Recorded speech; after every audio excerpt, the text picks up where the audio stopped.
In 2026, the globe is caught in a web of overlapping military and political crises.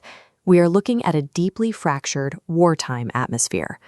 In the Middle East, the U.S. and Israel have launched joint military strikes against Iran.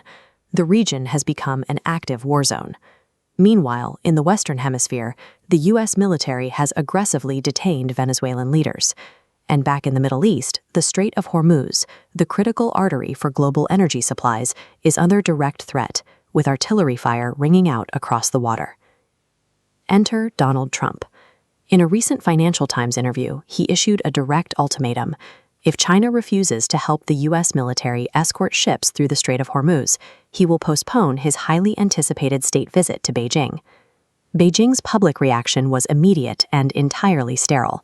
The foreign ministry rolled out standard diplomatic jargon, stating that head of state diplomacy plays an irreplaceable role. It was a watertight, impenetrable response. While Trump's delay is framed as a threat, it creates a unique strategic opening for Beijing. For Xi Jinping, this postponement addresses a growing list of diplomatic contradictions. Going into 2026, Xi Jinping had a very specific strategic calculus. Following previous summits, Beijing was laying down the groundwork to welcome a peace president. To Beijing, a peace president means a leader who prioritizes trade deals, tariffs, and business negotiations over military interventions and ideological crusades. Someone who lets China breathe a little easier. But that expectation has been completely shattered. Trump is now fully entrenched as a wartime leader, heavily bogged down in international conflicts and dropping bombs in the Middle East. Contrast a president actively engaged in war with the pristine, highly controlled optics of a traditional state visit at the Great Hall of the People. Hosting a lavish, celebratory diplomatic banquet for a wartime leader right now creates an optical nightmare. It is the exact image Xi Jinping wants to avoid projecting to the world.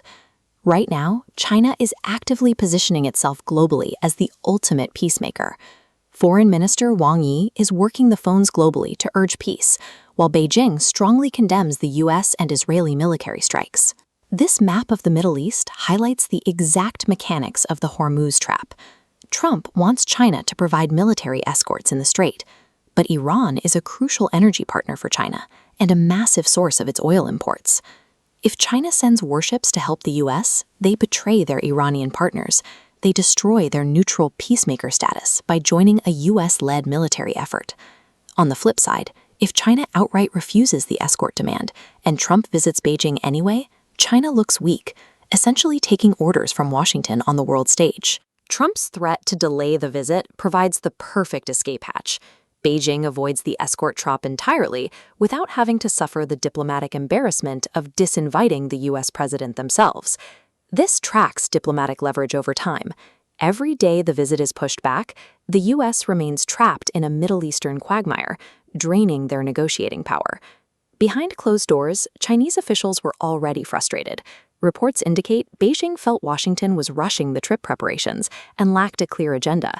A delay practically benefits their planning process.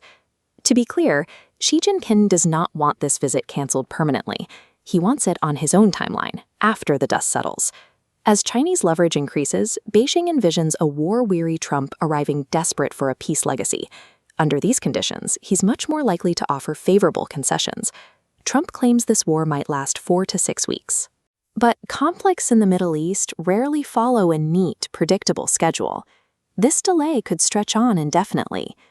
This postponed visit is a test of endurance. Xi Jinping can easily afford to wait. A wartime Trump cannot.